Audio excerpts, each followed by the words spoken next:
కేంద్ర హోంశాఖ సహాయ మంత్రి బండి సంజయ్ సంచలన వ్యాఖ్యలు చేశారు. బీసీ జాబితాలో ముస్లింలను చేర్పిస్తే ఆమోదించే ప్రసక్తే లేదని ఆయన అన్నారు. మతపరమైన రిజర్వేషన్లకు బీజేపీ వ్యతిరేకమని స్పష్టం చేశారు. ఈ విషయం తెలిసి కూడా కేంద్రంపై నెట్టాలనుకోవడం మూర్ఖత్వమని విమర్శించారు. బీసీలకు రిజర్వేషన్లు అమలు చేయాలనే చిత్తశుద్ధి కాంగ్రెస్కు లేదని తేటతెల్లమైందని అన్నారు. బీసీల్లో ముస్లింలను చేర్చడం వల్ల బీసీలకు దక్కాల్సిన రిజర్వేషన్లు దక్కకుండా పోతాయని బండి సంజయ్ చెప్పారు. కాంగ్రెస్ పార్టీ బీసీలకు మరింత అన్యాయం చేస్తోందని ఆరోపించారు.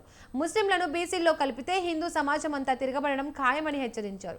ఎమ్మెల్సీ ఎన్నికల్లో కాంగ్రెస్ కు గుణపాఠం చెప్పడం తథ్యమని తెలిపారు.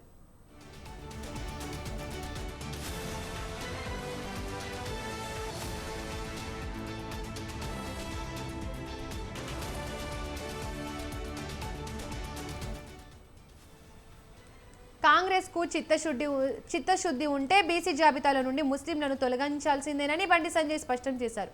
ఎన్నికల హామీ మేరకు బీసీలకు 42% రిజర్వేషన్లను అమలు చేయాల్సిందని తేల్చి చెప్పారు.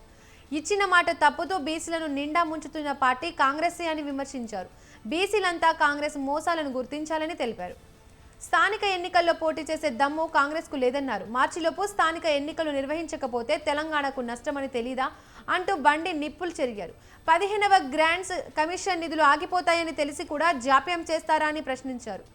73, 74వ రాజ్యాంగ సవరణలను ఉల్లంఘిస్తున్నారని మండిపడ్డారు. స్థానిక సంస్థలకు 5 ఏళ్లకు ఒకసారి తప్పనిసరిగా ఎన్నికలు నిర్వహించాలన్నారు. మీరు ఆమోదించాల్సిన రాజ్యాంగాన్ని మీరే అవమానిస్తారా అని నిలదీశారు. రాజ్యాంగ పుస్తకాన్ని పట్టుకుని తిరగడం కాదు, రాజ్యాంగాన్ని అమలయ్యేలా చూడాలన్నారు. సర్పంచ్ లేకుంటే గ్రామ సభలు, అభివృద్ధి కార్యక్రమాల అమలు జరిగేదెలా అని ప్రశ్నించారు. గ్రామాల్లో పూర్తిగా అభివృద్ధి కార్యక్రమాలు కుంటుపడుతున్నాయని పట్టించుకోరా అని ఫైర్ అయ్యారు. ఓడిపోతామనే భయానికే స్థానిక ఎన్నికలు నిర్వహించడం లేదని బండి సంజయ్ కుమార్ విమర్శించారు.